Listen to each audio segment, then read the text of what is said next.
예. 뭐 자녀분이 있다고 하셨으니까 네. 일단 선생님은 사주도 아시고 아이의 자녀분의 사주도 아시다 보니까 어떤 그 아이들 양육의 부분에서 갈등이 굉장히 적을 거라 생각이 드는데 포기를 잘하죠, 포기. 안 되는 거. 그러니까 근데 그리고 왜냐면 억지로 되는 게 아닌데 우리 아들이 이제 개인적인 얘기를 한다면 딸은 열심히 하는데 뛰어나지는 못했고요. 작은 아들은 뛰어난 반면에 열심히 안 하는 스타일이 있어. 두 애들이 아주 그러니까 진우는 열심히 해도 맨날 중간에서 지금도 중간에 가 있고 작은 아들 저 작은 놈은 좀 뭐 영재성이었다고 그럴까 뭐 좀 특별했어요. 근데 중학교 2학년 때서부터 운이 상관운이라고 해서 우리가 보통 어른들한테 말 안 듣고 말썽 피는 운이 딱 들어왔어요. 그러니까 또 공부를 놓고 뭐 이렇게 장래 희망서를 봤더니 뭐라고 써있냐면 평범하고 정직하게 사는 사형 이렇게 써놨더라고요. 그날서부터 좀 특별했는데 마음에 안 드는 과목은 선생님한테 이름만 써서 내고 좀 근데 다행히 고3 때 그 아이가 고3 때 운을 봤더니 운이 좋아요. 1년 반짝. 그리고 내 운을 봤더니 내 운도 자식을 밀어주는 운이 왔어요. 우리 집사람도 봤더니 아들을 밀어주는 운이 왔어요. 고3 반짝해서 인서울도 못할 아이가 인서울을 했어요. 그리고 재작년에 아주 충격적인 일이었었는데 그 분당의 그 한의사 부인이 제 팬이었는데 그 딸아이가 모 외국어 고등학교에서 전교 2, 3등을 놓치지 않던 아이인데 고3 때 운이 공부가 안 되는 운이 들어왔어요. 상관운이라는 운이 들어왔거든요. 근데 아버지 운도 자식을 밀어내고 엄마 운도 자식을 밀어내야 되니까 삼위일체가 서로 기운을 주고받는다고 그랬지 않습니까?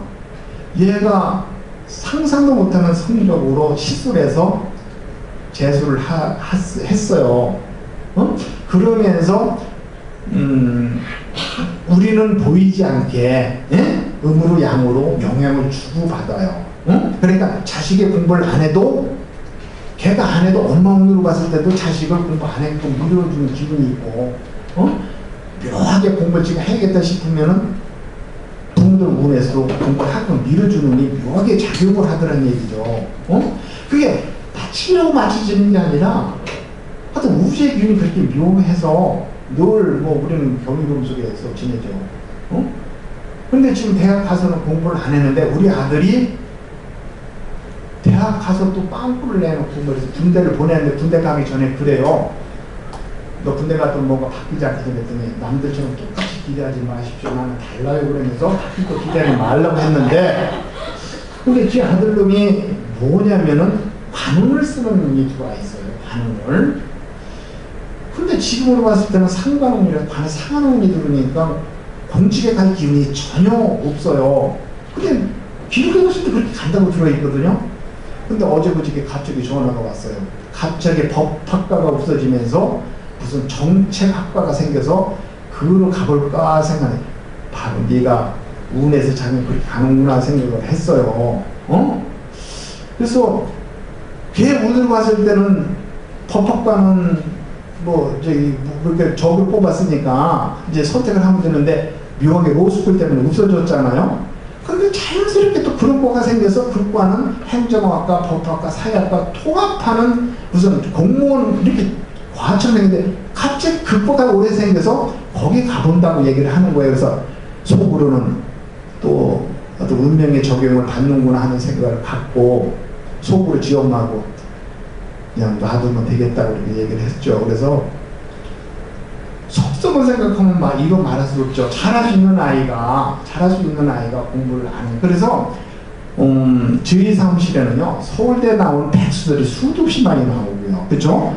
뭐 대학 법대 서울법대다 뭐 해서 인생이 보장되는 거 아니잖아요. 결국 복이더라고요. 복. 그래서 너무 아예 진학에 대해서 무슨 무리하게 과외 고급과 그런 고액과외 같은 거 하지 말고 그냥 애 특성 살려주는 게 가장 바른 것 같아요. 어차피 하늘에서는 세상이 다 평등하게 이렇게 조정을 큰 질서를 이렇게 세워놨어요. 이렇게 질서를. 응? 여기 있는 사람이 여기 못 가게 돼 있어요. 근데 어렸을 때는 그런 걸 꺾으면 사람이 그런 의미가 뭐 있느냐고 열심히 노력하는 게 중요하다고. 이 과학시대 때 그런 게 어딨냐고 얘기를 하는데, 과학은 그 전에 역학이 발전된 시대가 훨씬 문화가 앞선 시대였었어요. 과학시대인데도 지금 우리 사주팔자 이런 걸 제대로 알지 못하거든요. 그러니까 여러분들이 가져지는 생각, 관계 이런 것들이 다 많이 노력을 하고 뭘 하는데, 전체 틀로 보면은 그 안에서 어쩔 수 없는 결정 이런 것들을 하는 얘기를 해요. 그러면은 굳이 너 때문에 네 탓이야 이런 게 의미가 없더라고요. 그래서 개인적인 얘기도, 저 개인적인 얘기, 제가 주식해서 돈 벌고 나서 사업하다 쫄딱 망했는데, 집사람이 좀 뭐 사업한다고 그랬더니 막 밀어주고 이랬어요. 근데 제가 좀 무리해서 뭘 해서 그 다음부터는 잘 안 돼서 돈도 갖다 버리고 어려웠는데, 제 사업에는 이혼이 들어있지 않거든요. 근데 집사람이 오늘 하도 화가 나서 이혼하자고 그래요. 그래서 그냥 알았다고 도장 찍어줬어요. 도장 찍어줬는데 나보고 갖다 넣으래요. 나는 원하지 않으니까 내가 넣지는 않겠다고 그랬더니 알았다고 해요. 그래서 3개월 말도 안 하고 지냈는데, 3개월 지났더니 나중에 우리 딸이 엄마 안 넣대요. 그래서 저는 사주에 이혼이 없어서 그냥 집사람이 해달라고 도장 찍어줬거든요. 그냥 알고 보니까 그런 게 큰 편안함이지, 특별히 안다고 해서 돈복이 없는데 돈 덜 벌고 이런 거 혜택은 별로 없었어요. 그러니까 마음 정리하는데 순응하다는 얘기죠. 그 사람인데 그렇게 살고 싶었고, 그렇죠? 다들 최상의 좋은 결과를 얻고 싶은데 결과가 그렇게 욕심대로 안 되잖아, 그렇죠? 또 혹시 필요하신 거 있습니까? 그래서 제 책에 부부 인연 얘기해놨어요. 진짜로 부부 인연, 응? 부부 인연 미복. 보통 철학관에서요, 당신 팔자가 좋고 당신 남편은 나쁘고 그러면 집에 가서 그래 당신 내덕에 산다면 이런 얘기 하는데요, 한마디로 웃기는 얘기입니다. 각자 똑같습니다. 어쩜 이렇게 만나는지요. 그렇게 해서 그거를 이해하고서 행복해 사는 분들이 의외로 저한테 고맙다는 얘기를 해요. 어느 날 부인이 하여튼 남편을 미워했어요. 내가 저 남자를 안 만났으면 힘들고 어렵지 않고 행복했을 텐데 생각을 했는데, 그 사람하고 관계가 아닌 그 개인의 운명을 놓고 봤더니 그 운이 고통스럽고 힘들고 어렵다는 얘기를 해줬더니, 아 그렇구나.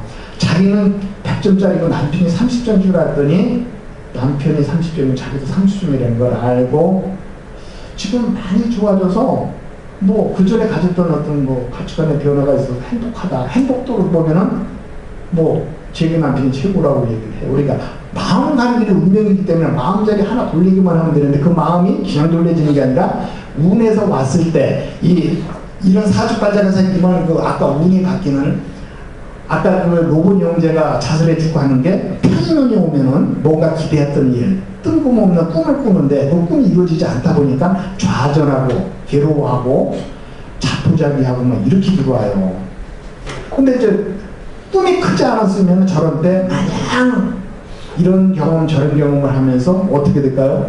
삶의 다양성을 경험하다 보니까 인생을 남들이 뭐라든 간에 본인의 그 삶은 굉장히 풍요로울 거라는 생각이 들어요. 그래서 이게 각자 자기 삶을 아는 지혜의 학문으로 받아 들어가야 되지, 성공하고 돈 버는 것들 기에 포착하는 거로 보면은 굉장히 실망할 수가 있죠. 그래서 저한테 오시는 분들한테는 그런 거, 어제 참 네오짱 회원 중에 한 분이 오셨는데 정확히 40살부터 식신생재운이 왔어요. 그래서 이제부터 당신 날개를 달고 시대와 맞는 일이 거듭거듭 발전해서 이제 크게 성공을 했다고 했더니 그 자리에서 펄쩍 쪄서 천장에 머리가 부딪혀 내려왔어요. 너무 좋다고요. 그럴 때는 저하고 인연이 참 좋은 거죠. 몰랐던 부분을 내가 깨우쳐서 고마운데, 때로는 또 이번에 저 거제도에서 아주 열심히 사신 분인데 꿈을 갖고 왔어요. 여태까지 열심히 살았는데 힘들게 살아왔는데 이젠 꿈이 있지 않겠냐 생각하고 왔어요. 그런데 제가 그런 것도 모르고 돈을 벌더라도 어떤 사람은 이제 공무원이라고 하면은 상수도과에서 일하는 사람, 월급 받는 사람이 있고 하수도과에서 돈 버는 사람이 있어요. 그렇죠? 그렇듯이 각자 운에서 아주 고급스럽고 무슨 뭐 명품 쪽으로 이렇게 취향이 있는 사람이 있는 말, 그렇지 않고 초반하고 뭐 이런 쪽에 인연이 있는 사람이 있는데, 그 친구는 앞으로 퇴직하면은 뭐 넥타이 메고 대접받고 이런 생각하지 말고 남들이 무시하고 이제 이런 쪽에 신경을 하면서 좀 실속을 챙기도록 하라고 했더니, 여태까지 그렇게 살아서 이제는 퇴직하면은 좀 넥타이 좀 메고 대접받도록 그랬더니 너무 아쉽다고 얘기를 하면서 실망을 하고 갔어요. 근데 길게 봤을 때는 저한테 그렇게 얘기 들은 게, 그때는 충격이었다 하더라도 결정적인 순간에 이건 아니겠구나 했을 때 실제로 그 사람이 앞으로 겪을 고통은 줄어들지 않겠냐는 생각, 그런 보람을 내가 갖고 있었어요. 그래서 꿈이라고 하는 것은 다 갖고 있어야 되죠. 그렇죠? 근데 그 꿈을 열심히 노력을 하되 결정적인 순간에 아닐 때는 마음을 바꾸는 게 지혜다.